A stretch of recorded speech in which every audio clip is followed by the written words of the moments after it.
मला आवडले एक चांदणी, स्वयंपूर्ण, स्वतःच्या तेजानं चमचमणारी माझी इच्छा, तिचा आहे मला अभिमान.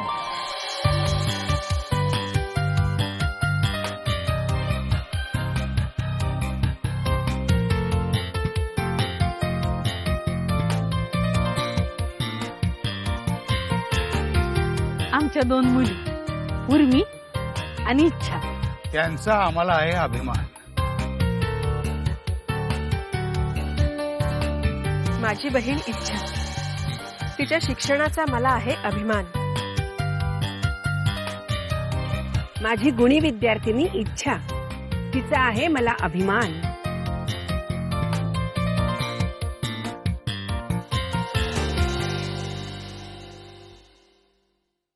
लग्न रीतीप्रमाणे मुलीच्याच घरी होईल. आमची वऱ्हाडी माणसं तुमच्या गावाला साध्या बसने येणार नाही, एसी बस तरी लागेलच. यातल्या रीतीप्रमाणे असतील तेवढ्यासाठी आम्ही पूर्ण करू शकू. आपल्याला असं नाकापेक्षा मोती जड नकोय. मला लग्न करायचंय ते ह्याच मुलीशी. हे बघा, आतापर्यंत मी तुमच्या रीतीनुसार वागत आलो. याचा अर्थ असा नाही की तुम्ही हे लग्न मोडायला निघालाय. एक वेळ मला कष्टात दिवस काढायला लागले ना तरी चालतील, पण तुमचा अपमान झालेला मी नाही सहन करू शकत. मी सत्याला नाही म्हणणार.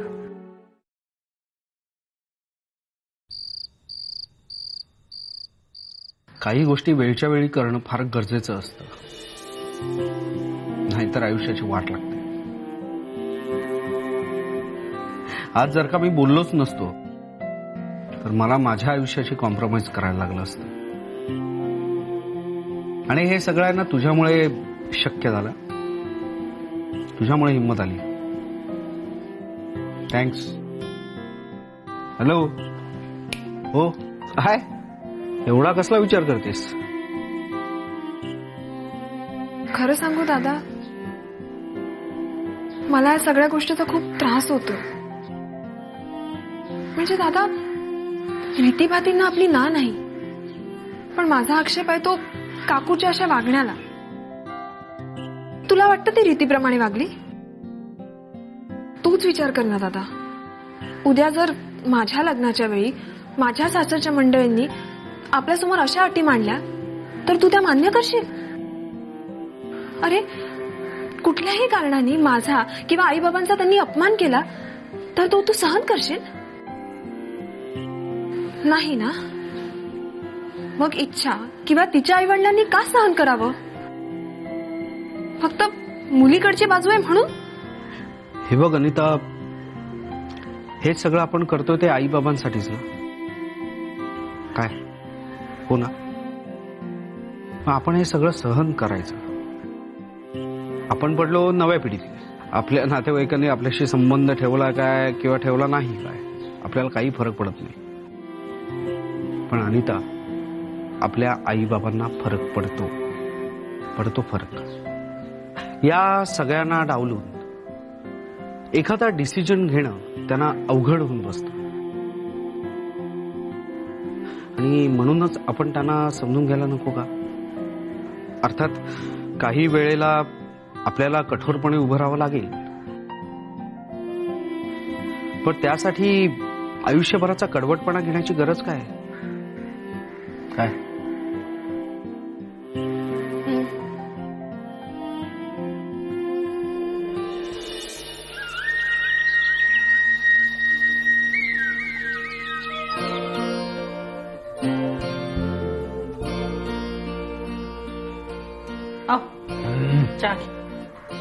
ठेवा.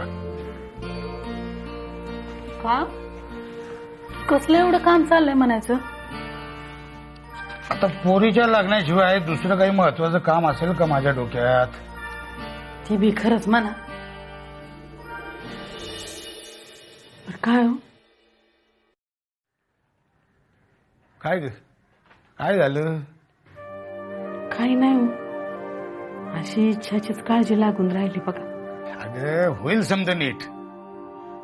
हो हे, पर पोरीनं डोसक्यात राग घालून नकार नाही कळवला म्हणजे झालं. अगं ती कशाला नकार कळवेल?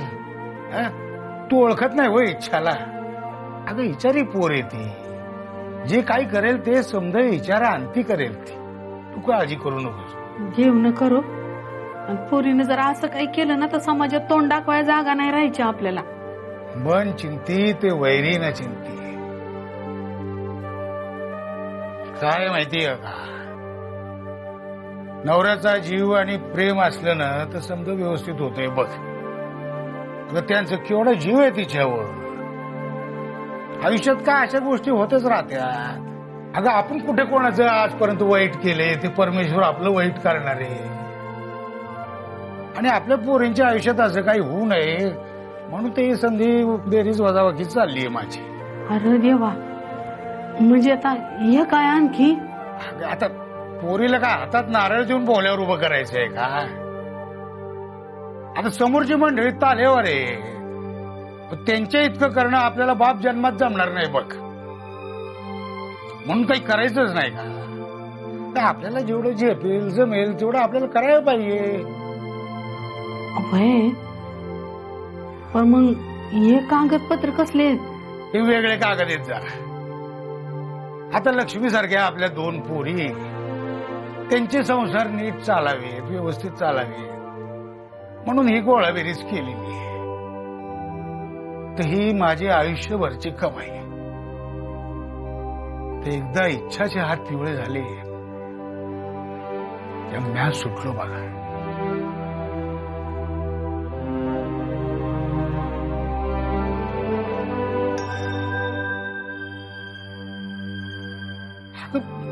यशोदे, तुला काय झालं रडाया? नाही, काही नाही,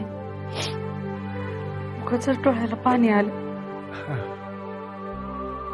काय हो, हे एवढं समज करत होता, एका शब्दानं बी बोलले नाही तुम्ही. अगं आई आणि बाप होण्यामध्ये योच फरक असतो मोठा. अगं आईच्या डोळ्यातले अश्रू लगेच दिसत आहेत बघ, पण बापाच्या पोटात पडलेला खाळगा दिसत नाही बरं का.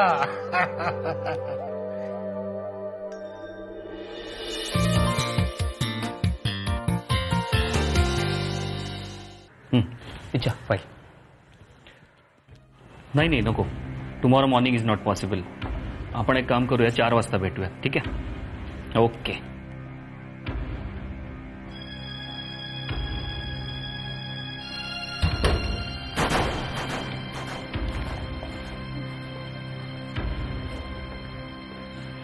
काय चाललंय इच्छा? सकाळपासून बघतो तुझं कामात लक्ष नाहीये. Sorry sir. Any problem? No sir. नक्की? Yes sir. इच्छा, मला माहिती आहे तू डिस्टर्ब आहेस, तुझ्या घरात काही प्रॉब्लेम चालू आहे, पण त्या सगळ्या गोष्टींचा इन्फ्लुएन्स आपल्या कामावर जाणवला तर नाही चालणार. I know sir.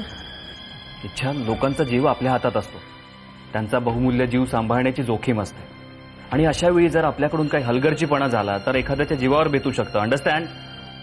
Yes sir. हे बघ इच्छा, you are a bright practitioner. Switch off करायला शिक. ओके?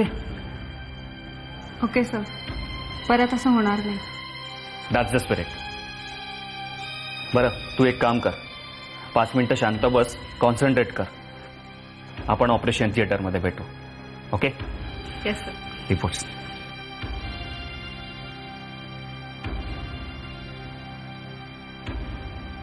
हे काय चाललंय माझं?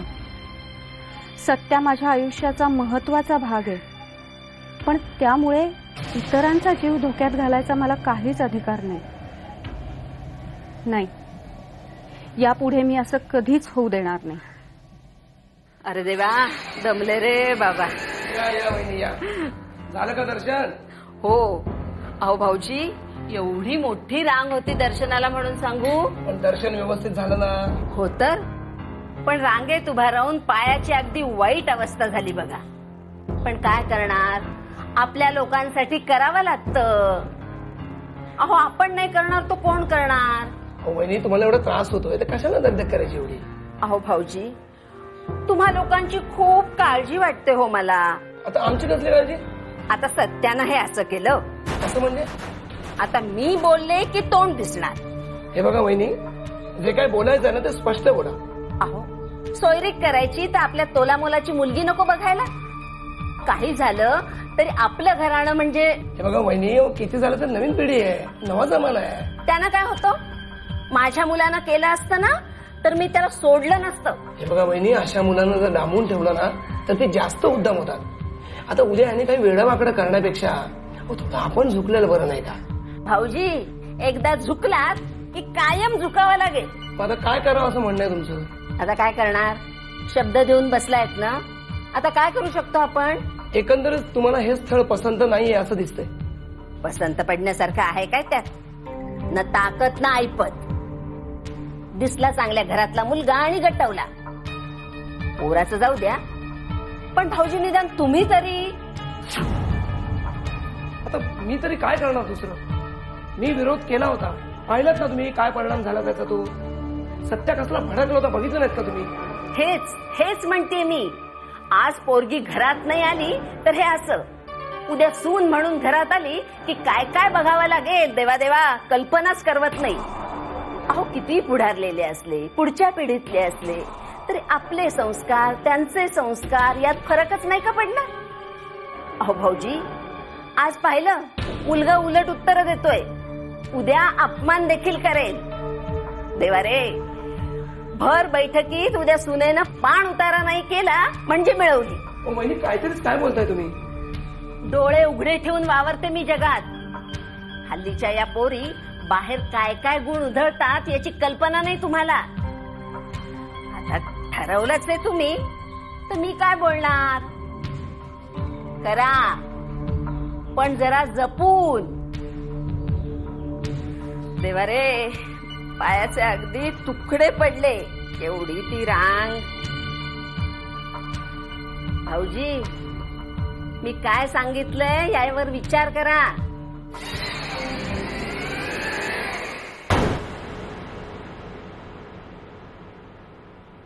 तुला जर नीट राहायला जमत नसेल, नाही पटत नसेल ना, तर गप गुमान आपलं सामान उचलायचं नाही, बाहेर निघून जायचं. कळलं?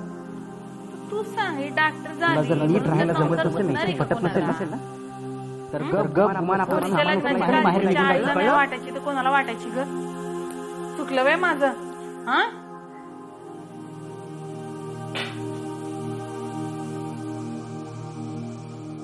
काय ग?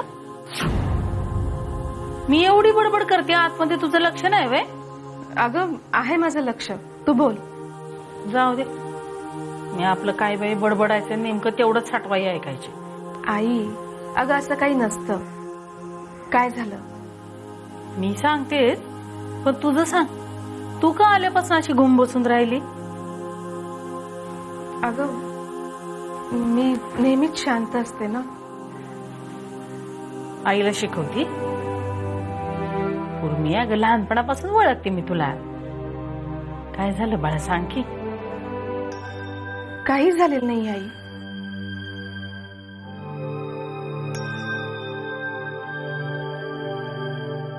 मला माहितीये, तुझं दुःख मला नाही सांगायचे. उर्मी, तुला एक सांगू ठेवते, कंची बी येळ येऊ दे नाही तर काळ येऊ दे, तुम्हा दोघी पोरींसाठी मी माझा जीव बी देईन बघ. आई, अगं तू समजतेस तसं खरंच काही नाहीये ग.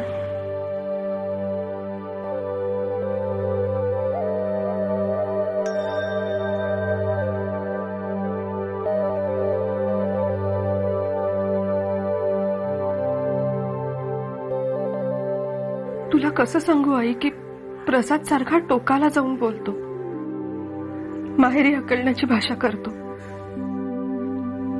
हे सांगून तुझ्या जीवाचा घोर कशाला वाढवायचा? आधीच काय कमी घोर आहे तुझ्या जीवाला?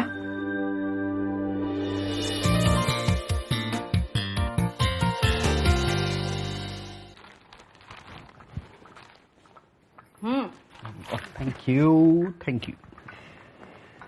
हा, मग काय सगळं मनासारखं झालं? अरे वा, लाजतोयस की काय?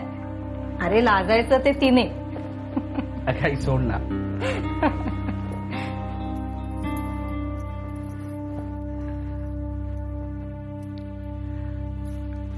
आई, मला जरा वेगळं बोलायचं तुझ्याशी. बोल ना. म्हणजे बघ, बाबांना आणि काकूला जसं वाटतं तसंच तुलाही वाटतं? काय? इच्छा आणि तिच्या घरच्यांबद्दल? नाही. खरंच? अरे ती एक मुलगी आहे आणि सासरी येणाऱ्या मुलीच्या मनाची ओढाताण मला नाही कळणार तर कोणाला? मग माझा स्त्रीचा जन्म काय कामाचा? पण मग मी आता काय करू सांग? हे बघ,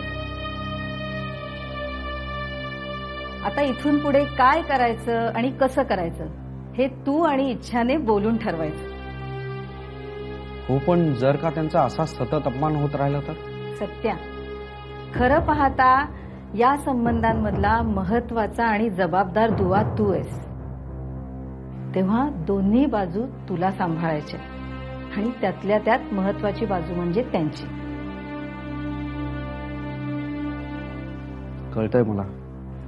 इथून पुढे ती सगळी मंडळी तुझ्यावर अवलंबून असणार आहे. तेव्हा त्यांचा मान राहील, किमान अपमान होणार नाही त्यांचा, याची काळजी तू घ्यायला हवीस. आणि हो, मुलगी खरंच खूप गोड आहे. कदाचित तिला थोडासा होईल त्रास, पण तिला तू सांभाळून घेतलं पाहिजेस. आई, तू खूप गोड आहेस आणि खूप खूप ग्रेट आहेस. पुरे बस झाली आता लाडी गोडी. अगं पण काकू? त्यांची चिंता सोड, ते सगळं मी बघेन. आणि काय आहे सत्या, किती हा सगळा पसारा करून ठेवलाय? हा, आता लग्न होणार आहे तुझं, काय म्हणेल इच्छा? काय कळतं की नाही तुला? Good work Ichha, very nice. Thank you sir. तू खूप छान असेस केलं. बस ना.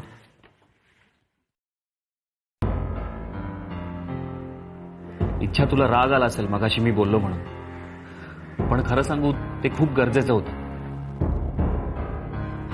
एवढा क्रिटिकल पेशंट असताना भावनिक होऊन नाही चालत आपल्याला.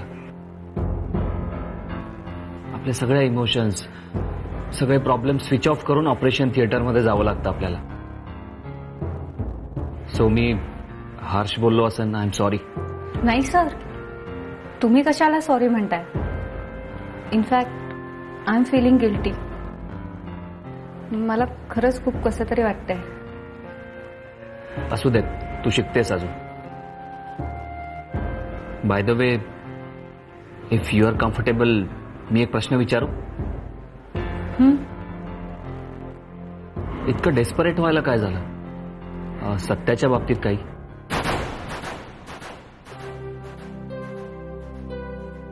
वाटलंच मला. हे बघ इच्छा, सत्य खूप चांगला मुलगा आहे, पण he is very emotional. In fact त्याचं खूप प्रेम आहे तुझ्यावर. I know sir. मी जेवढं त्याला बघितलंय त्यावरून सांगतो की तो भावनेच्या भरात काहीही करू शकतो. म्हणजे हेच बघ ना, त्या दिवशी त्याला जायचं नव्हतं. त्याचा डिस्चार्ज झालेला असताना सुद्धा त्यांनी स्वतःचा हात कापून घेतला.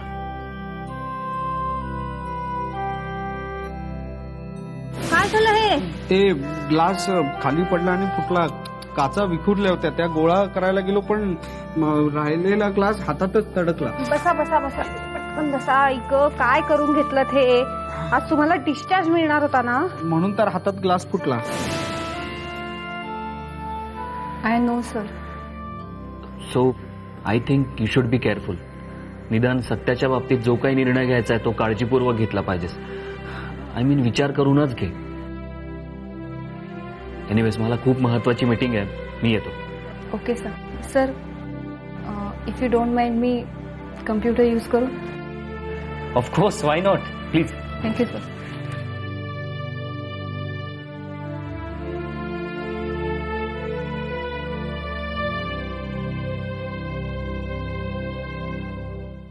काय करावं? डॉक्टर म्हणतात तसं सत्या खरंच खूप भावूक आणि इम्पल्सिव्ह आहे. होकार द्यावा तर परवाचा अपमान डोळ्यासमोर येतो, आणि नकार दिला आणि सत्यानं काही बरं वाईट करून घेतलं म्हणजे? देवा, या सगळ्या ओढाताणीत आता तूच मार्ग दाखव.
मी तुझ्याशी बोलतोय, भिंतीशी नाही.